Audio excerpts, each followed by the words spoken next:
모처럼 단비가 내리며 산불 진화 작업에도 큰 진전이 있었습니다. 하지만 역대 최악의 산불인 만큼 그 피해가 워낙 커 후유증도 만만치 않아 보이는데요. 진화 후에도 피해 지역 재건을 위한 장기적인 지원 계획이 필요한 시점입니다. 오요셉 기자입니다. 역대 최대 규모의 피해가 발생한 영남 지역 대형 산불.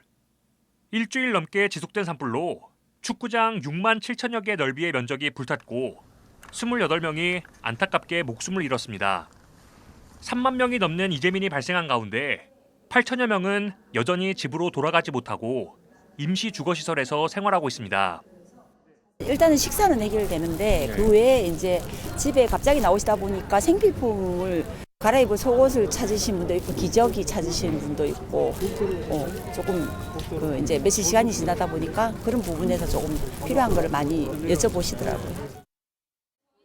특히 이재민 대부분은 60대 이상의 고령층으로 하루아침에 평생의 삶의 터전을 잃어버린 큰 충격과 시리에 빠져 있습니다. 물질적인 지원뿐만 아니라 트라우마 치료 등 정서적 돌봄과 함께 영적 돌봄에도 적극 나서야 하는 이유입니다. 사실상 고령의 분들에게 여기 고향과 이 가옥은 곧 그분들의 생명과도 같은 것이거든요.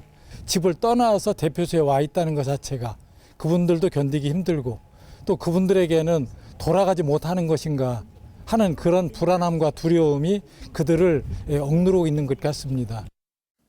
산불이 모두 진화된 후에도 일상으로 복귀하기까지는 긴 시간이 필요할 것으로 예상됩니다.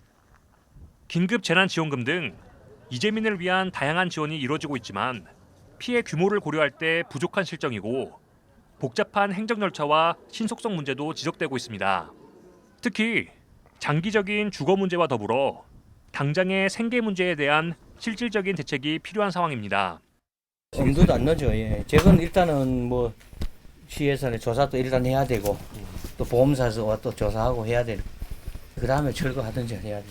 처음에 시내 안동 초등학교 있다가 오늘부터 마을 회관에서 농사 짓는 분들 이야기를 들어보니까 한 4, 5년 이상은 농사를 지을 수 없는 그 정도로 피해가 좀 막심한 상황입니다.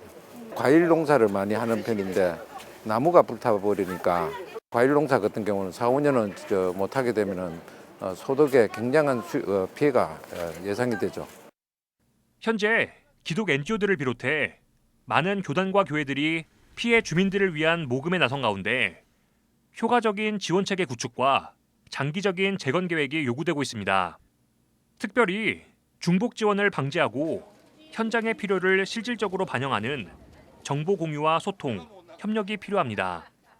복구 과정에서도 상당히 많이 참 우리가 지원을 받을 때 그런 사항인데 계속 좀 관심을 가져주시고 기대해 주시면 좋겠습니다.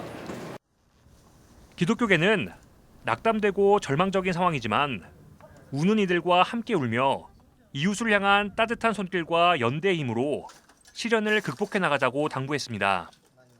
함으로 인해 많은 교회들이 어려움을 당하고 많은 교회들이 무너지고 믿음의 기초가 흔들리는 이 시간 하나님 다시 한번 한국교회에 새 힘을 허락해 주셔서 우리들이 기도함으로 말미암아 함께 힘을 합하여 우는 자들과 함께 위로하는 새로운 모습들이 우리 가운데 있게 하여 주옵소서.